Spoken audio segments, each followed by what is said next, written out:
Okay, so we can go ahead and get started.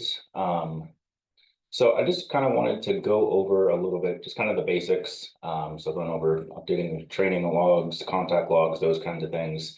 And then I'll get to a little bit more in detail as far as, updating your case and some new information that we're most likely going to have to start tracking because OCA and Oregon CASA Network has kind of put together this data work group, and they want to be able to have access to certain data points so that they can use that when they are going to the legislature to ask for more money. So nothing official as of yet, but it sounds like some of the stuff we'll be talking about later will most likely going to start tracking in Optima. So starting off here at the home page, well, I guess let me back up. So to get to Optima, just a quick reminder, you're going to come to our website, it's CASAMarionOR.org. Make sure and double check that it is our CASA office's website, because there is a couple other Marion counties in like Indiana and Florida. And if you go through their website, it will take you to their Optima homepage. You won't be able to log in. So just double check that it does. And then you're going to scroll all the way down to the bottom, and underneath the Instagram, YouTube buttons down there, you'll see the Optima one hiding underneath there. Let's click that, and that will take you to your homepage. So a couple things you might want to take a look at on your end, at least once a year, since we are in the new year. Is this button up here, the personal tab.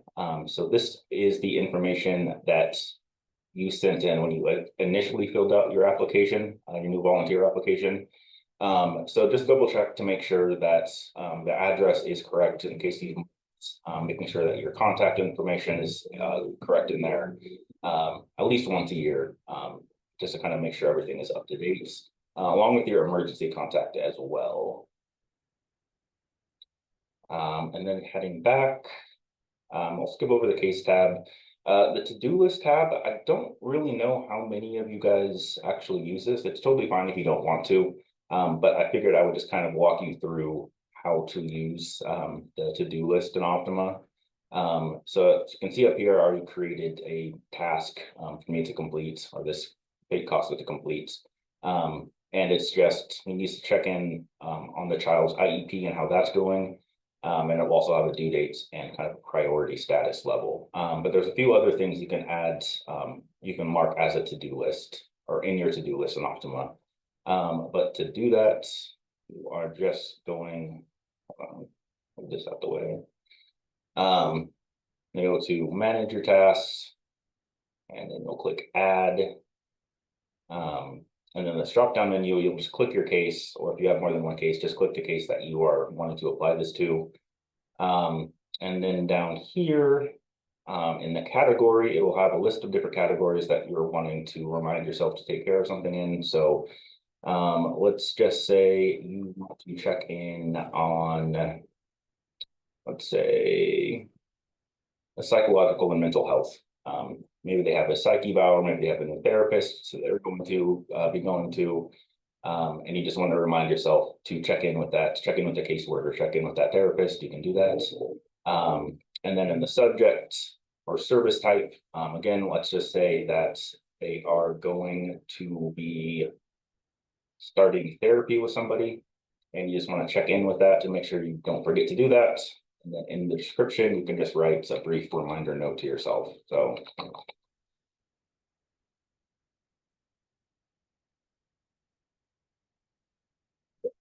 create, and then you are going to assign yourself the task. So this will come up to this detail menu, click add, click yourself, and then pick a date that you want to get that done by. So we'll just say January 30th. And then it's just kind of up to you. Is it a high priority? Is it something that you really need to make sure that you're on top of? Is it something that is critical to the case? You need to have that checked in on before a hearing or something like that. Your choice, really. We'll call this medium. We'll select the child and then click create. And then this will now show up in your to-do list tab from here on out. So when you log into Optima, you come over to this tab and you'll see your to-do list over here. And so again, it's just kind of an easy way to remind yourself if you're going to be spending much of time in Optima, it's an easy way just to kind of give yourself little reminders throughout the week, just to check in on those things that you really want to stay on top of. You're not required to do this by any means. Like I said, I don't really know of any CASAs who currently use this, but I figured I would just walk everybody through that just in case that is something that you're interested in doing or using. Next, training logs. This one's fairly straightforward, but I'll walk you guys through it again. And just a reminder, you should be entering your training logs yourself after you've come back from a CE. It's totally fine if you've been having your advocate coordinator update your training hours for you. I would just say it's better just to have both of you guys doing it.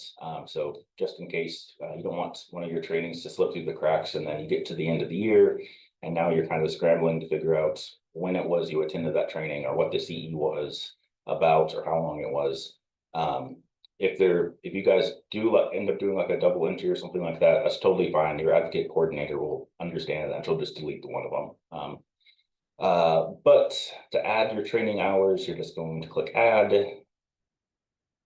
Schedule date and complete dates can be the same dates. It's totally fine. And then the training topic. This is just a list of all the training topics or CEs that we've had so far.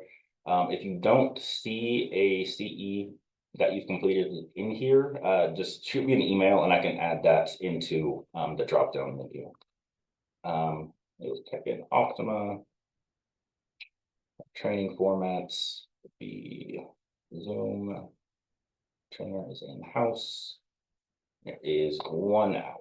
And again, we track both contact logs and training logs in quarter-hour increments. So if it was an hour and a half, it'd be 1.5.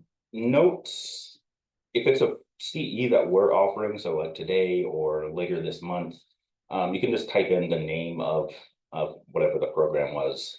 It's totally fine. If it is a CE that you're taking through Liberty House or some sort of online program or a webinar or something like that, just type in a brief description of what the CE was about, and then you're good to go. We'll click add. And now that will show up and we'll keep track of your total training hours for the year.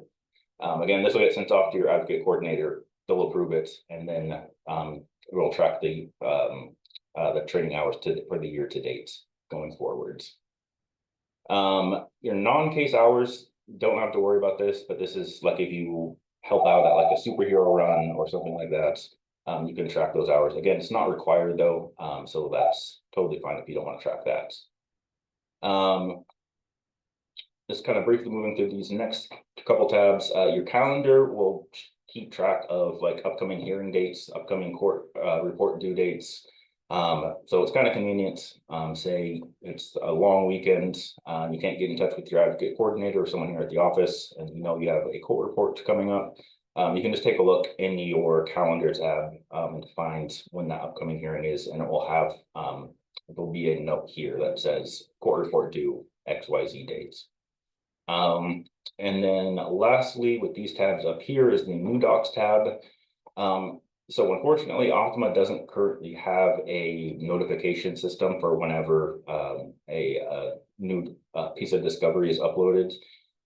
So the kind of next best thing would be to take a look at the new docs tab, and it will keep a running total of the most recent documents that have been added up for, I think, like to 2 weeks or so. So I know it can be kind of frustrating if you're going through discovery and you're trying to figure out where you last left off, or if this is a new piece of discovery that you haven't read yet. As of right now, and I reached out to the Optima's IT department just to ask if that would be something that they could implement as like a notification system, or at least have like a little, you know, a green tally mark if you've already read that document before, but they don't have that in the works. So kind of the only next best thing that I can think of is to just take a look at your new docs tab to see if there's anything that has come in recently. So going back to your case, Again, click the case number that will take you to your case homepage. So kind of starting from the top, working our way down, there's only a few things that you as CASAs are able to edit or input. And if you don't see something that you don't see an edit button or an add button, but you know that, let's say that a new child has been assigned to the case, your advocate coordinator will handle that part of Optima for you guys. So the first kind of new potential data tracking that we are most likely going to start doing is with mental health and drug abuse and use and those kinds of things for both the parents and the children. So I'll kind of walk you through how to add those things into your case so that we can track that. So we'll start with the kids. We'll come over here under this action, under where it says action, click this spyglass and it will take you into the case child details. And then scroll down to the bottom here. And so you'll see a couple different tabs. So languages, factors, schools, and eligibility. So the big one as of right now is we want to make sure that we are tracking all of the languages that are spoken in the child's home. So for the most part, it will be English, but I know we have a lot of Spanish speaking families. And so take a look at your case. And if you know that you're working on a case that has a child or parents who speak another language, make sure that that is added here into Optima. So to do that, you can do that on your end. You'll just click add. And then whatever the language is. So we'll say English for this one is the primary language. And if they speak another language in the home, you can click add again, just say go Spanish, but maybe it's not the primary language. So click uncheck that box and then click create. And now that will show up in here. And then on our end, we're able to keep track of those things for each of the cases and kind of put together reports for donors or the states or whoever is looking for those numbers. The next one is factors. So this is things like intellectual or developmental disabilities, ADD, ADHD, if they've been diagnosed with depression or an eating disorder. We want to start tracking those things because they have an impact on the case. We want to make sure that we are able to say that we are making a difference in these kids' lives. And so that just kind of helps us determine, where volunteers need more support. What is the community currently struggling with? So if you're working on a case and you know that a child has been diagnosed with anxiety or autism spectrum disorder, add that to the child's profile. So come over here, click autism, click create, and now that will show up in here as well. If you are seeing something, there is an intellectual disability, a physical disability that your child is dealing with, but you don't see it in this drop-down menu, again, let me know and I can add that into the drop-down so that we can start keeping better track of those things. Again, it's not officially required right now for you guys to go in and do that.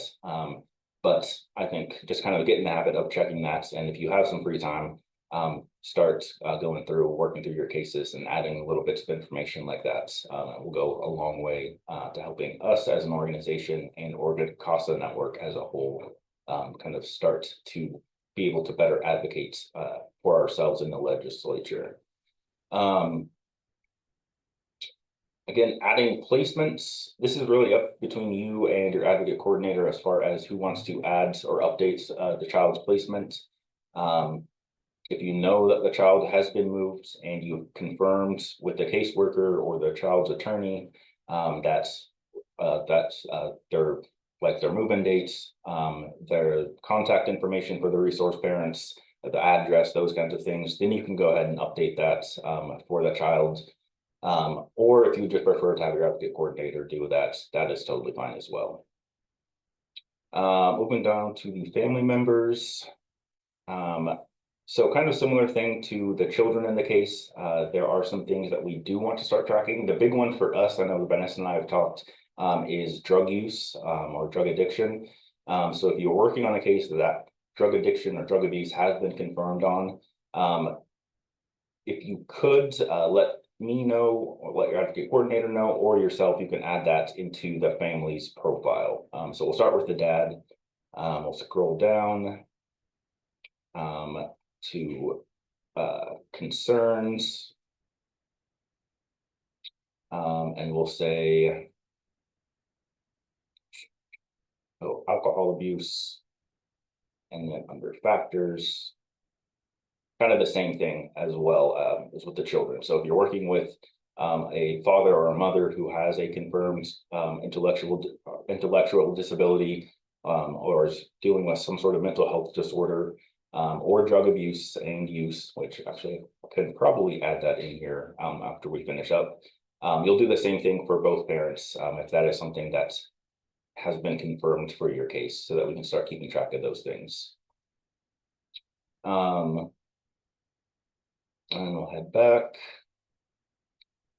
So I kind of want to go over contact logs again, as well, as far as when you should be uploading those, what should be included in the contact logs themselves, and some other things. So a contact log, as you guys know, is anytime you have contact with someone on the case. And so I actually have a list of things that you should be writing contact logs for.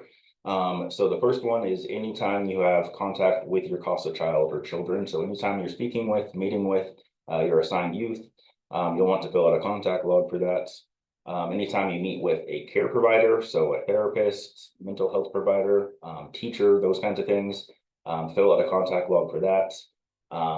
Anytime you meet with the parents, whether that's resource or bio parents, when you get back, document that contact. Anytime you are meeting, coming back from a hearing, meeting with a caseworker, or if something significant has occurred on your case. So say you have found out that one of your CASA kids has run away from home. That would be something that you definitely want to fill out a contact log for, so that we're really doing a good job of documenting how things have moved, how things have progressed throughout the life of your case. So again, drop down menu. I'll just call this home visits. Contact type, call it face-to-face. Hours, again, it is quarter-hour increments. So we'll call this one 1.5 hours. Your mileage, you are not required to track your mileage. However, if you do, it is the total round trip. So the amount of miles you drove from your house to the place and then back again. So again, we're not required to track those mileage, the mileage that you put on. I was initially told that if a volunteer wanted to, they can track their mileage, and then they can ask for a printout of how many miles they've driven over the course of the year for their CASA work. And that can be applied toward this towards their taxes. Although I have recently just heard that I don't think that's a thing anymore. So I have to confirm that. But if you want to keep track of your mileage, that's totally fine, but it is not a requirement on our end. Same with expenses. As far as notes go, we leave this up to you as volunteers, how detailed you want to make your notes. I would say that the more detailed the notes are, the easier it is for you and your advocate coordinator to prepare for upcoming hearings. Just so you can go back and say, okay, I had this conversation on my monthly visit with the child on the 13th, and this is what we talked about, or this is who was there. Some volunteers will just kind of keep it very simple and just be a sentence or two. Other volunteers will be a little bit more in depth. I think you should kind of strive for a happy medium there. I understand that contact logs can be kind of tedious. So as far as the monthly visits go with the child, I would try and make those a little bit more detailed. Or if you have an important conversation with a resource parent or the caseworker, include the pertinent details in that contact log, and then you're good to go. And then the only other thing is for your the amount of time that you spend, whether that's emailing, on the phone with people, texting, those kinds of things. You can just lump those all together at the end of the month, and just kind of give your best guesstimate as far as how long you spent on the phone, speaking with people, how much time you spent emailing back and forth, how much time you spent texting back and forth, and then just lump that all together and just say that that's your monthly correspondence summary. Again, if you guys would like, I can send you a list of the types of things that should be made into contact logs at the end of this. And again, it's important for a couple of reasons. These contact logs are for a couple of different reasons. One is because we want to make sure that we are documenting everything in these cases. We want to remain professional and objective. And so by documenting it, that means that we can go back and refer to that later. We can refer to that when we're preparing to write court reports.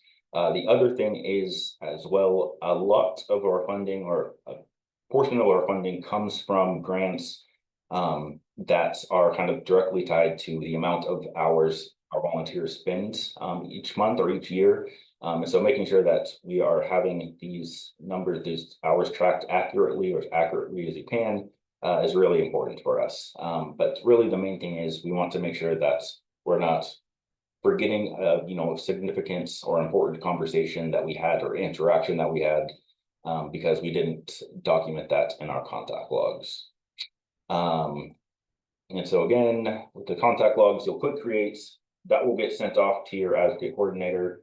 And then that will show up here in the contact logs. And you can edit those up to a week later, I think. And after that, it will get locked and you can't go back to edit those.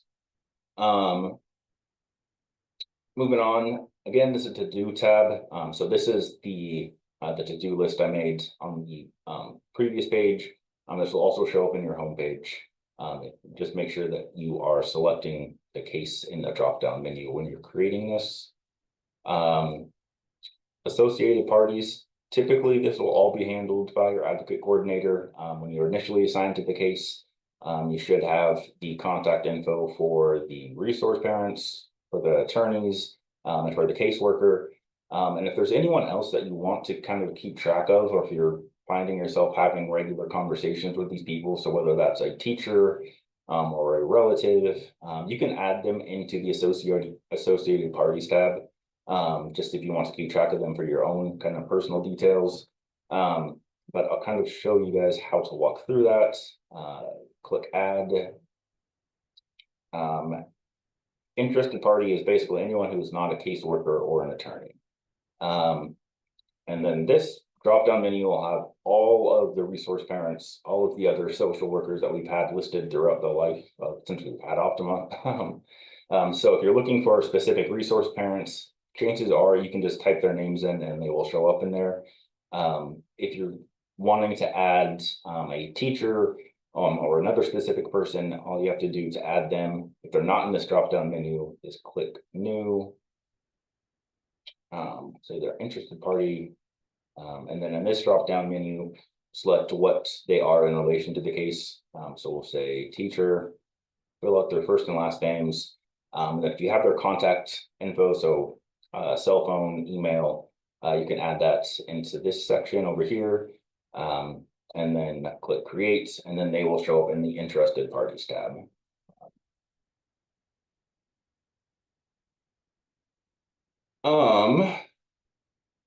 So again, I mean, as of right now, there isn't a great way to keep track of when things have been added, or if you've already read a specific piece of discovery that's come in.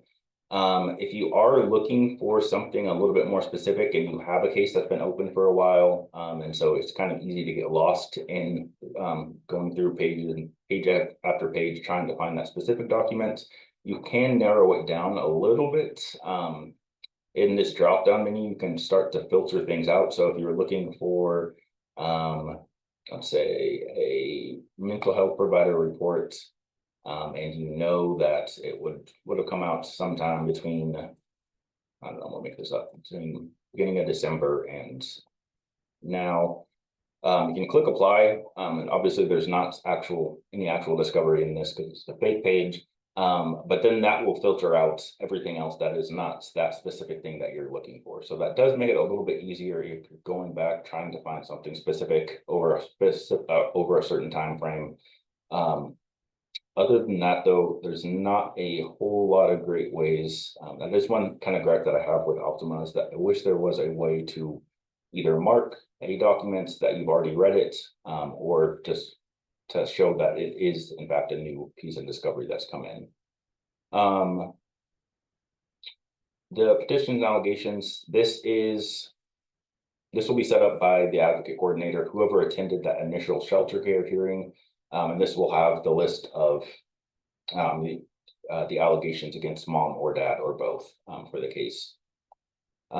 Hearings, again, it is kind of up to you and your advocate coordinator as far as if you want to be the one to upload or add any upcoming hearings that you're aware of, or if you'd rather let them handle that. If you would like to, though, it's very straightforward to add. Just click add. Let's say the hearing is on the 30th. What's the time? Report is due 2 weeks beforehand, so it'll be the 16th. And then what courtroom is it in? Courtroom 1. We would say is before Judge Perez. And I'll click create.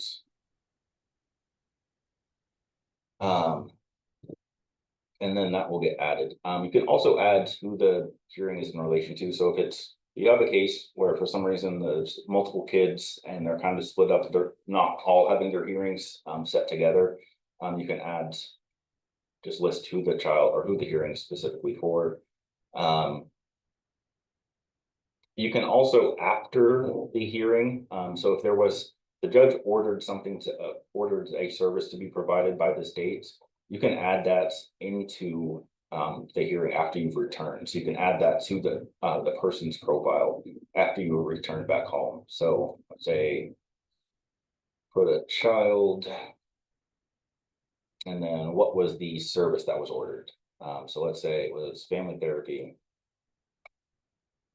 for a child and your mom, and then typically not as specified completion dates, but let's just say that order is to complete it before March 10th. Click create. And now if you go back to the services tab, now you'll be able to kind of take a look at that as well. So if you know that the court ordered the states or the caseworker to complete something or offer a service, or ordered mom or dad to get started in domestic violence training or start fostering attachment court, you can keep a track of that to make sure that that is actually what is in fact, if it's in fact happened. Again, it's not something that I've typically seen a lot of cases or volunteers or advocate coordinators use. It's kind of, again, it's really up to you guys. If you want to kind of use those tabs, it's totally up to you.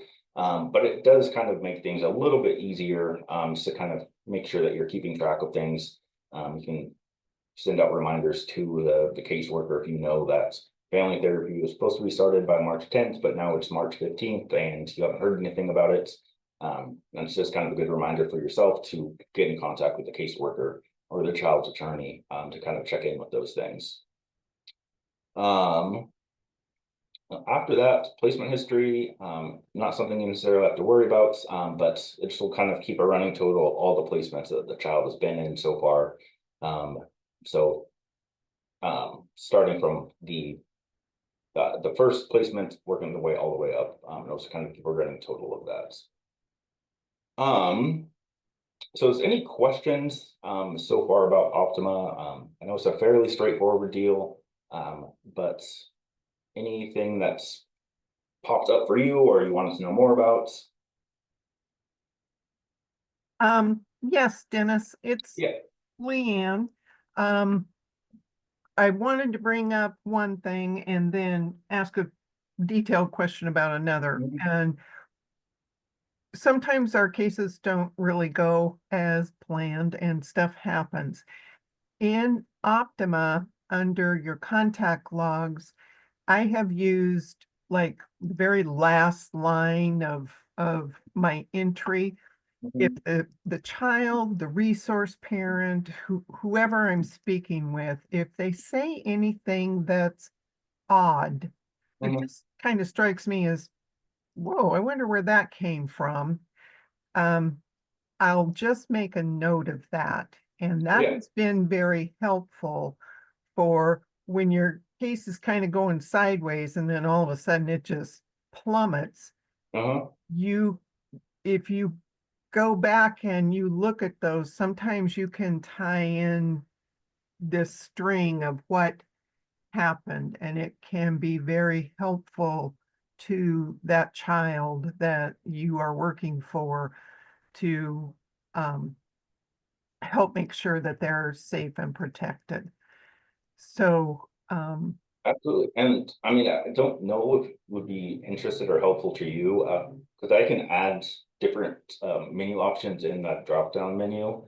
Um, if you wanted something that was specifically for like a concerning comment, or I don't even know what I would list it as, but um, typically I'll kind of do that if there was something odd about it, I'll make a little notation in that area mhm. after um, I think it's the subject. It's the subject, Oh yeah. home visit, odd question or odd Uh, whatever, that type of thing. Um, the other question that I had when you were talking about being able to sort in the documents and then mhm. um, does that include like sometimes initially the discovery package that we get can have like 200 pages in it. Yeah. And if I'm looking for, say, a mental health evaluation that ODHS is just grouped in with a bunch of stuff, is it still going to find that?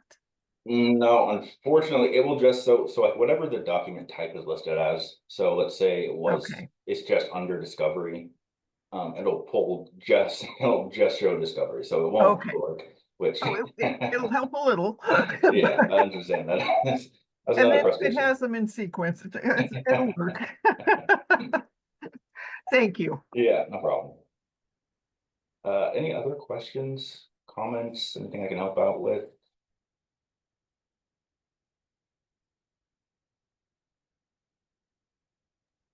The only other thing, I guess, I mean, I got, uh, this is Rick. yeah, go ahead. I got a question.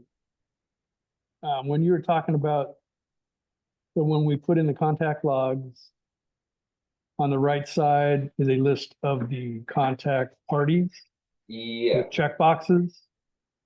oh, yes. And when you were talking about that, I lost my connection for a minute, so I didn't hear what you Oh, said. You do want us to fill that part out, right? yeah, I would.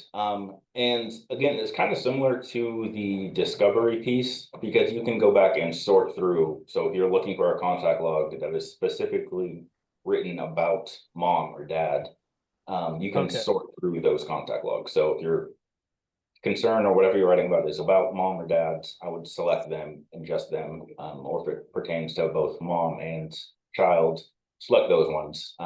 Because then you can go back and sort through your own contact logs, similar to the documents tab.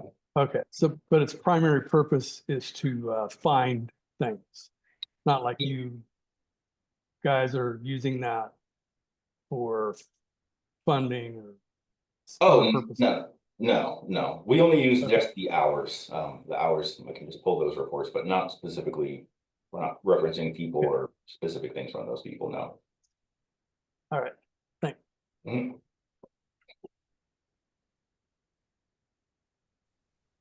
Dennis, Yeah. uh, on the mileage component, doesn't CASA get credit for the donated mileage that the volunteers make?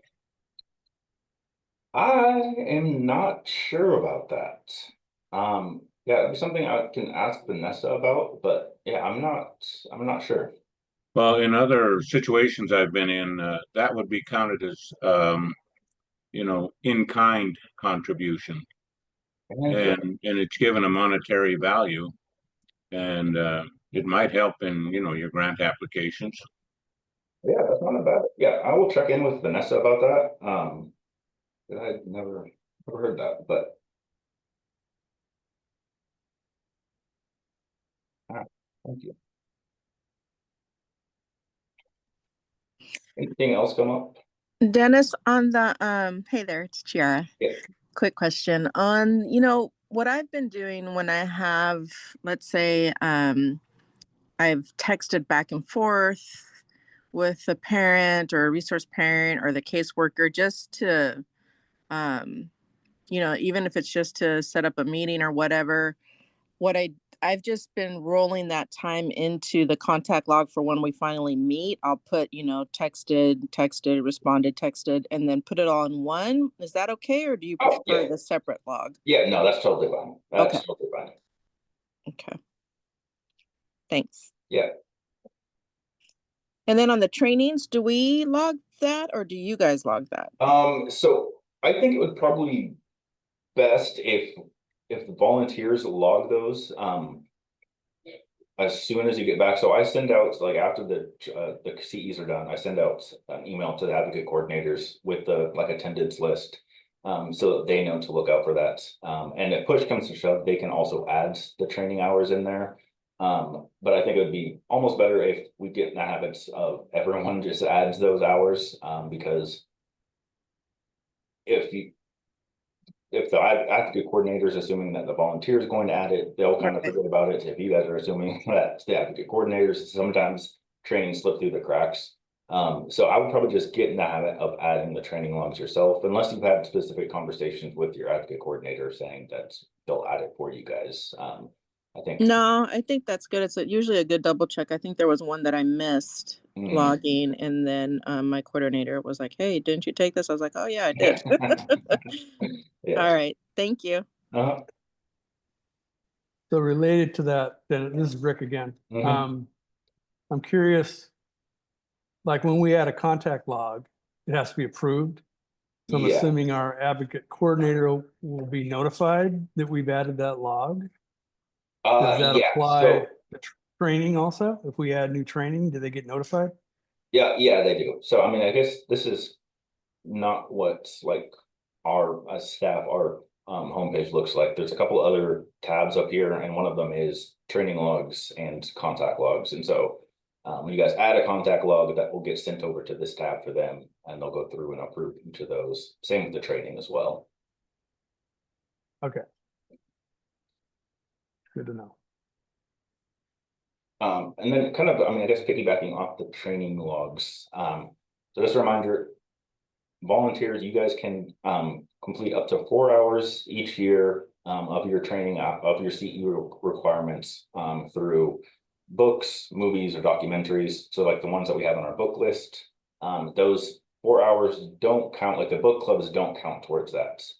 So you're totally fine if you already got 4 hours and then you attend the book club, that will still count towards your hours for the year. You guys can also use either the recorded CEs. So like this one will get recorded and put on our YouTube channel. You guys can, if you're not able to attend one of the virtual CEs, you can just watch that on the YouTube channel. And that's totally fine. You're not limited to the 4 hours that way.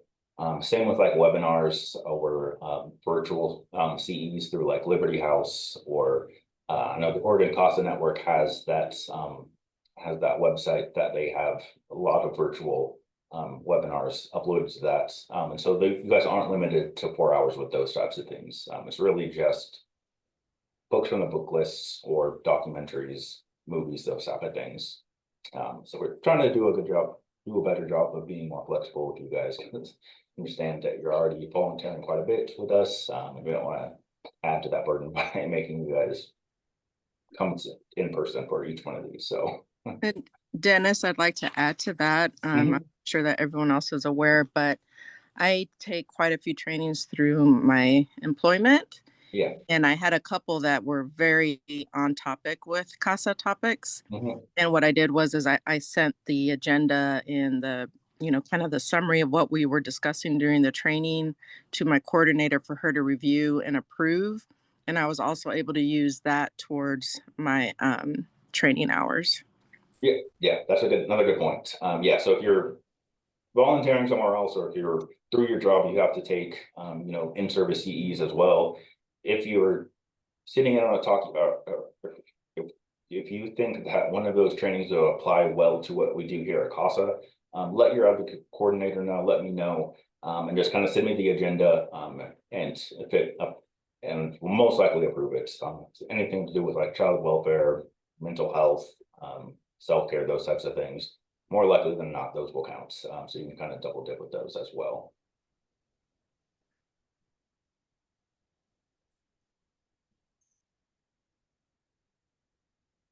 Any other questions about Optima?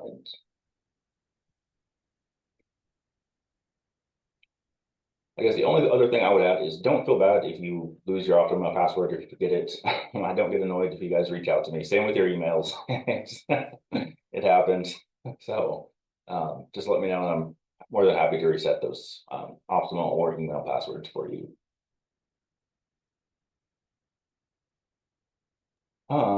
So we just can wrap up a little bit earlier. You guys can take credit for the full hour. I'm not gonna be too nitpicky on that. Only other thing, just kind of moving forwards, the next CE on the 27th, I believe. Vanessa worked really hard to get Dr. Wade Elliott in, and he sounds like he's going to do a fantastic job with his presentation. So I'd encourage you guys to come attend that. I believe that we're most likely going to be hosting that at the Salem 50 Plus Center, just because we want to make sure that we have enough room for his presentation. So just be on the lookout for that. I will send out an update to all you guys through the email, letting you guys know where that will be taking place. But again, encourage you guys to come and attend that. And then if you have any CE topics that you are really interested in learning about this year, please let me know, and I'd be more than happy to try and find presenters or trainings that kind of fit what you're looking for. I'll make sure that I'm tailoring this learning to what you guys are wanting to learn about or needing to hear about for your cases. So feel free to reach out. If you have any suggestions for our next book club, send them my way, and we can go from there. There's no other questions. I will let you all go for the day. Thank you, Dennis. All right, Yeah. thanks, Dennis. Thank you guys. Happy New Year. Welcome back. Thank you. Thanks, Dennis. Take care. Bye-bye. So long.